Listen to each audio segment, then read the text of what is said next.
ಎಮ್ಮಿಗನೂರಿನಲ್ಲಿ Jatangi water ಬಾಟಲ್ನಲ್ಲಿ ಹುಳುಗಳು ಪತ್ತೆ. ಕಂಪ್ಲಿ ತಾಲೂಕಿನ ಎಮ್ಮಿಗನೂರು ಗ್ರಾಮದಲ್ಲಿ ಕಾರ್ಯನಿರ್ವಹಿಸುತ್ತಿರುವ ಎಸ್ಜೆಆರ್ ಎಂಟರ್ಪ್ರೈಸಸ್ ವಿರುದ್ಧ ಗಂಭೀರ ಆರೋಪಗಳು ಕೇಳಿಬಂದಿದೆ. ಈ ಸಂಸ್ಥೆಯಿಂದ ತಯಾರಾಗುವ ಜಟಂಗಿ ಅಕ್ವಾ ವಾಟರ್ ಬಾಟಲ್ಗಳಲ್ಲಿ ಹುಳುಗಳು ಪತ್ತೆಯಾಗಿರುವುದಾಗಿ ಮಾಹಿತಿ ಲಭ್ಯವಾಗ್ತಾ ಇದೆ. ಈ ಕುರಿತು ಕರ್ನಾಟಕ ರಾಜ್ಯ ರೈತ ಸಂಘ ಹಾಗೂ ಹಸಿರು ಸೇನೆಯ ಅಧ್ಯಕ್ಷ ವೀರೇಶ್ ಸುದ್ದಿಗೋಷ್ಠಿ ನಡೆಸಿ ವಿಷಯವನ್ನು ಬಹಿರಂಗಪಡಿಸಿದರು. ಗ್ರಾಮದ ಸಂತೋಷ್ ಅವರ ಮಾಲೀಕತ್ವದ ಈ ಕಂಪನಿಯ ಉತ್ಪನ್ನಗಳನ್ನು ಸೇವಿಸಿದ ಕೆಲವು ದಿನಗಳ ಹಿಂದೆ ಅಸ್ವಸ್ಥರಾಗಿ ಆಸ್ಪತ್ರೆಗೆ ದಾಖಲಾಗಿದ್ದಾರೆ ಅಂತ ತಿಳಿದು ಬಂದಿದೆ. ಜೊತೆಗೆ ತಂಪು ಪಾನೀಯಗಳ ಮೇಲೆ ಎಕ್ಸ್ಪೈರಿ ದಿನಾಂಕ ನಮೂದಿಸದೆ ಕಳಪೆ ಗುಣಮಟ್ಟದ ಪಾನೀಯಗಳನ್ನು ಮಾರಾಟ ಮಾಡಲಾಗುತ್ತದೆ ಎಂಬ ಆರೋಪವೂ ಕೂಡ ಕೇಳಿಬರ್ತಾ ಇದೆ. ಸಂಬಂಧಿಸಿದ ಅಧಿಕಾರಿಗಳು ತಕ್ಷಣ ಕ್ರಮ ಕೈಗೊಂಡು ಕಂಪನಿಯ ಪರವಾನಗಿಯನ್ನ ರದ್ದುಗೊಳಿಸಿ ಮಾಲೀಕರ ವಿರುದ್ಧ ಕಾನೂನು ಕ್ರಮ ಕೈಗೊಳ್ಳಬೇಕು ಅಂತ ಆಗ್ರಹ ಮಾಡಲಾಗಿದೆ. ತಹಸೀಲ್ದಾರ್ ಆದೇಶದ ಮೇರೆಗೆ ಸ್ಥಳಕ್ಕೆ ಬಂದ ವಿಎ ಮಂಜುನಾಥ್ ರವರಿಗೆ ರೈತ ಸಂಘದ ಸದಸ್ಯರು ಮಾಹಿತಿ ನೀಡಿ ಜನರ ಆರೋಗ್ಯದ ಹಿತದೃಷ್ಟಿಯಿಂದ ಸೂಕ್ತ ಕ್ರಮ ಕೈಗೊಳ್ಳುವಂತೆ ಮನವಿ ಸಲ್ಲಿಸಿದರು. ಇನ್ನು 7 ದಿನದ ಒಳಗೆ ಕ್ರಮ ಕೈಗೊಳ್ಳದಿದ್ದರೆ ಎಮ್ಮಿಗನೂರಿನಿಂದ ಬಳ್ಳಾರಿ ಜಿಲ್ಲಾಧಿಕಾರಿ ಕಚೇರಿವರೆಗೆ ಪಾದಯಾತ್ರೆ ನಡೆಸಿ ಪ್ರತಿಭಟನೆ ಮಾಡುವುದಾಗಿ ಎಚ್ಚರಿಕೆ ಕೊಟ್ಟಿದ್ದಾರೆ. ಈ ಸಂದರ್ಭದಲ್ಲಿ ಗ್ರಾಮ ಮುಖಂಡರು ಆದ ಸದಾಶಿವ ಬಿರಾಜ್, ರಾಮು, ಬಾಷಾ ಸಾಬ್ ಸೇರಿ ಅನೇಕರು ಉಪಸ್ಥಿತರಿದ್ದರು. ಕಚೇರಿಯಿಂದ ಮಾತಾಡ್ತಾ ಇದ್ದೀನಿ. ವೀರೇಶ್ ಅಂತೇಳಿ, ಕರ್ನಾಟಕ ರಾಜ್ಯ ರೈತ ಸಂಘ ಹಸಿರು ಸೇನೆ ತಾಲೂಕು ಅಧ್ಯಕ್ಷರು. ಈ ಮೂಲಕ ತಿಳಿಸಿದ್ದೇನೆಂದರೆ, ಎಮ್ಮಿಗನೂರು ಭಾಗದಲ್ಲಿ ಮೊನ್ನೆ ತಾನೇ ಏನಾಯಿತು, ಒಬ್ಬ ಹುಡುಗ ಕೂಲ್ ಡ್ರಿಂಕ್ಸ್ ಕುಡಿದು ಅಸ್ತವ್ಯಸ್ತ ಆಗಿದ್ದ. ಅದು ನಮ್ಮ ಗಮನಕ್ಕೆ ಬಂದಿಲ್ಲ. ನಾನು ಕೆಲವೊಂದು ಕಚೇರಿ ವಿಷಯವಾಗಿ ಸ್ವಲ್ಪ ಡಿ ಸಿ ಅವರ ಹತ್ರ ಬೇರೆ ಬೇರೆ ಕೆಲಸಗಳಿದ್ವು.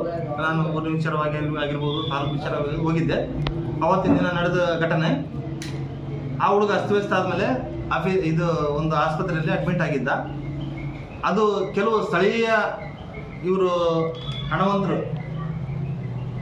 ಬಂಡವಾಳಶಾಹಿಗಳು ಸ್ವಲ್ಪ ದುರುಪಯೋಗ ಪಡಿಸ್ಕೊಂಡು, ನೀವು ಮಾಡ್ರಪ್ಪ, ನಾವು ಏನೋ ತೀರ್ಮಾನ ಮಾಡಿ ಏನೋ ಮಾಡ್ತೀವಿ, ಆ ಹುಡುಗ ಏನೋ ಒಂದು ಪರಿಹಾರ ಕೊಡ್ತೀವಿ ಅಂತೇಳಿ ಇವರು ಸರ್ಕಾರನ ತಾವೇ ಸರ್ಕಾರ ಅಧಿಕಾರಿಗಳು ಅಂದ್ಕೊಂಡಾರೋ ಅಥವಾ ಸರ್ಕಾರಿ ಪ್ರತಿನಿಧಿಗಳು ಅಂದ್ಕೊಂಡಾರೋ ಗೊತ್ತಿಲ್ಲ. ನನಗೆ ಭಾಳ ವಿಷಾದ ಆಗ್ತಾ ಇದೆ. ಒಂದು ಜೀವಗಳ ಜೊತೆಗೆ ಚೆಲ್ಲಾಟ ಆಡ್ತಕ್ಕಂಥ ಒಂದು ಮನೋಭಾವ ಯಾಕೆ ಇವ್ರಿಗೆ ಬಂದಿದೆ?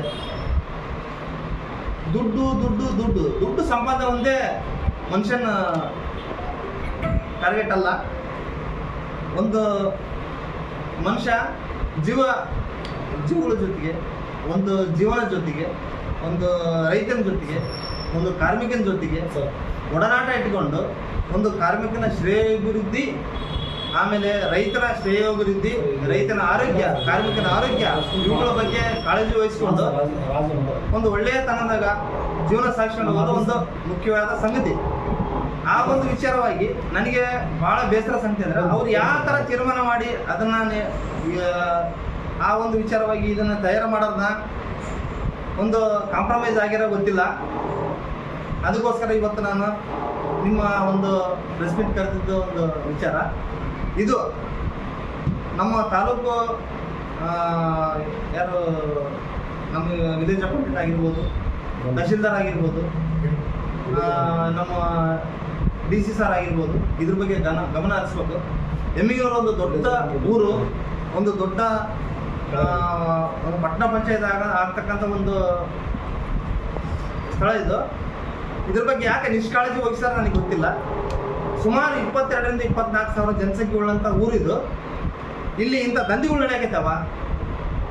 ಆಮೇಲೆ ಈ ದಂಧೆಗಳಲ್ಲದೆ ರೈತರನ್ನ ಮನೆ ಮುಚ್ಚಾಕತ್ತಾರ. ರೈತರ ವಿಚಾರವಾಗಿ ಕೂಡ ಸೆಕೆಂಡ್ ಮಾಲ್ ಅಂದರೆ ಇವರು ಸೆಕೆಂಡ್ ಮಾಲ್ ಯಾವುದೋ ಇದು ಮದ್ರಾಸಿಂದ ಬರ್ತಕ್ಕಂಥ ಮಾಲ್ ಫಸ್ಟ್ ಮಾಲ್, ಹೈದರಾಬಾದ್ ಮಾಲಿಂದ ಸೆಕೆಂಡ್ ಮಾಲ್. ಅಂದರೆ ನಾವು ಬ್ರಾಂದಿ ಶಾಪ ತಯಾರು ಮಾಡ್ತಾರಲ್ಲ ಸರ್, ಆ ಥರ ಇದು ನಮ್ಮ ಪೆಸ್ಟಿಸೈಡ್ ಕಂಪ್ನಿಯಲ್ಲಿ ಕೂಡ ಈ ಒಂದು ದಂಧೆ ನಡೆಸಿ ಇವತ್ತು ರೈತರು ಭಾಳಷ್ಟು ಜನ ಭೂಮಿಗಳೆಲ್ಲ ಮಾರ್ಕೊಂಬಿಟ್ಟಾರೆ. ಭೂಮಿಗಳು ಎಲ್ಲ ಈ ವಶಪಡಿಸ್ಕೊಂಡು ಇವರು ಸೆಕೆಂಡ್ ದಂಧೆ ಮುಖಾಂತರ ಇಷ್ಟೆಲ್ಲ ವ್ಯವಹಾರಗಳು ಮಾಡಿದ್ದಾರೆ. ಆ ಒಂದು ವಿಚಾರವಾಗಿ ನಾವು ಕಾರ್ಯೋನ್ಮುಖರಾಗಿ ಈ ಒಂದು ವಿಚಾರವಾಗಿ ನಾನು ಭಾಳಷ್ಟು ಸಲ ಎಲ್ಲ ಜನಗಳ ಹತ್ರ ಚರ್ಚೆ ಮಾಡಿದ್ದೀನಿ. ಎಲ್ಲ ನಮಗೆ ಇವತ್ತು ಪ್ರೂಫ್ ಸಮೇತ ಈ ಒಂದು ಇದರಲ್ಲಿ ಒಂದು ಹುಳುಗಳು ಬಂದಿದ್ದಾವೆ. ಇದನ್ನು ಯಾಕೆ ಒಂದು ಅವರು ವಾಟರ್ ಬಾಟ್ಲಿ ತಯಾರು ಮಾಡೋಂಥವ್ರು ಅವ್ರು ಯಾಕೆ ಒಂದು ಇದನ್ನು ಒಂದು ಯಾವುದು ಮಿಷನ್, ಆಮೇಲೆ ಇದ್ರಾಗ ಏನು ತೊಂದರೆ ಆಗಿರಬಾರ್ದು, ಆಮೇಲೆ ಮಿನರಲ್ಸ್ ಇದರಲ್ಲಿ ಮಿಕ್ಸ್ ಆಗಿರ್ಬೇಕು, ಇದೆಲ್ಲ ಕ್ವಾಲಿಫಿಕೇಷನ್ಸ್ ಬೇಕಲ್ಲ. ನಮ್ಮ ಸರ್ಕಾರ ಏನು ನಿಗದಿ ಮಾಡಿದೆ, ನೀವು ಯಾವ ಥರ ತಯಾರು ಮಾಡ್ತೀರಿ, ISI ಮಾರ್ಕ್ ಬೇಕು. ಇದನ್ನೆಲ್ಲ ಯಾಕೆ ಅವ್ರ ನಿಯಮಾವಳಿಗಳನ್ನು ಯಾಕೆ ಅಳವಡಿಸ್ಕೊಳ್ತಾ ಇಲ್ಲ? ಇವರು ದುಡ್ಡಿನ ಆಮಿಷಗೋಸ್ಕರ ಎಷ್ಟು ಜನಗಳನ್ನ ಜೀವ ತಗೊಳ್ತಾ ಇದ್ದಾರೆ. ಅದ್ರ ಬಗ್ಗೆ ನಾವು ಭಾಳಷ್ಟು ವಿಷಾದ ವ್ಯಕ್ತಪಡಿಸಕತ್ತೀವಿ. ದಯವಿಟ್ಟು ತಹಶೀಲ್ದಾರ್ ಸರ್ ಆಗಲಿ, ನಮ್ಮ DC ಸಾಹೇಬರಾಗಲಿ ಇದ್ರ ಬಗ್ಗೆ ಗಮನ ಹರಿಸಬೇಕು. ಇಂಥ ದೊಡ್ಡ ಊರು, 22ರಿಂದ 24 ಸಾವಿರ ಜನಸಂಖ್ಯೆ ಉಳ್ಳಂಥ ಊರು, ಭಾಳಷ್ಟು ಜನ ಇಂಥ ನೀರು ಕುಡಿದು ಮಕ್ಕಳು ಸಾಯ್ತಾರೆ. ವಿವಿಧ ರೋಗಗಳಿಂದ ಏನಾದರೂ ತೊಂದರೆ ಅನುಭವಿಸಿ ನಾಳೆ ತಂದೆ ತಾಯಿಗೆ ತೋರ್ಸೋ ಕೂಡ ದುಡ್ಡಿಲ್ಲ, ಆ ಥರ ಒಂದು ಕಷ್ಟ ಅನುಭವಿಸ್ತಾ ಇದ್ದಾರೆ. ಇದ್ರ ಬಗ್ಗೆ ಕಾಳಜಿ ವಹಿಸಬೇಕು. ಸರ್ಕಾರ ಇದ್ರ ಬಗ್ಗೆ ಮಧ್ಯಸ್ಥಿಕೆ ವಹಿಸಿ ಈ ಒಂದು ವಿಚಾರನ ಗಂಭೀರವಾಗಿ ಪರಿಗಣಿಸಿ ನಮಗೊಂದು ನ್ಯಾಯ ಕೊಡಿಸ್ಬೇಕಂತೇಳಿ ಈ ಕರ್ನಾಟಕ ರಾಜ್ಯ ರೈತ ಸಂಘ ಹಾಗೂ ಹಸಿರು ಸೇನೆ ಮುಖಾಂತರ ನಾವು ಮನವಿ ಮಾಡ್ಕೊಳ್ತಾ ಇದ್ದೇವೆ.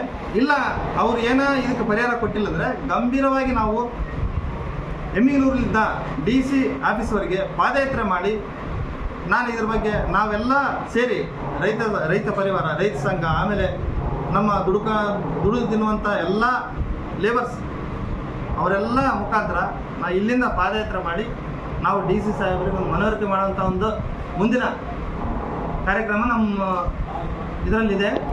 ದಯವಿಟ್ಟು ಇದಕ್ಕೆ ಅವಕಾಶ ಕೊಡಲಾರ್ದೆ ತಾವುಗಳೆಲ್ಲ ಇಲ್ಲಿ ಬಂದು ಪರಿಶೀಲನೆ ಮಾಡಿ ಇದ್ರ ಬಗ್ಗೆ ಎಲ್ಲ ರೀತಿಯಿಂದ ಅನುಕೂಲ ಅನಾನುಕೂಲದ ಬಗ್ಗೆ ಪ್ರತ್ಯೇಕವಾಗಿ ಮನವರಿಕೆ ಎಲ್ಲರಿಗೂ ಮಾಡಿಸಿ, ರೈತ ಕಾರ್ಮಿಕರಿಗೆ ಇದ್ರ ಬಗ್ಗೆ ನೀರು ಎಂಥ ಕೂಲ್ ಡ್ರಿಂಕ್ಸ್ ಹಿಂಗೆ ಮಾಡ್ತಾರೆ ಕುಡಿಬೇಡ್ರಿ, ನೀರು ಹಿಂಗೆ ಮಾಡ್ತಾರೆ ಕುಡಿಬೇಡ್ರಿ,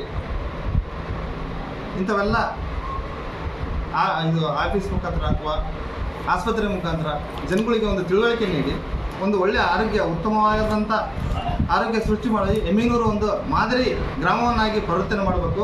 ಇಂಥ ಕಳ್ಳ ವ್ಯವಹಾರ, ಸುಳ್ಳು ವ್ಯವಹಾರ, ಮೋಸದ ವ್ಯವಹಾರ, ಹಣಕ್ಕೋಸ್ಕರ ಇಂಥ ಎಲ್ಲ ದುಷ್ಟ ಕೃತ್ಯಗಳನ್ನು ಮಾಡುವಂಥವರಿಗೆ ಒಂದು ಕಠಿಣ ಶಿಕ್ಷೆ ಕೊಟ್ಟು ನಮ್ಮ ರೈತರನ್ನ, ಕಾರ್ಮಿಕರನ್ನ ಕಾಪಾಡಬೇಕಾಗಿ ಈ ಮೂಲಕ ನಾನು ಮನವಿ ಮಾಡ್ಕೊಳ್ತಾ ಇದ್ದೀನಿ.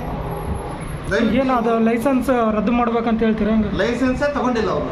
ಲೈಸೆನ್ಸ್ ಹಾಕಿದ್ರಲ್ಲ, ಲೈಸೆನ್ಸೇ ತಗೊಂಡಿಲ್ಲ.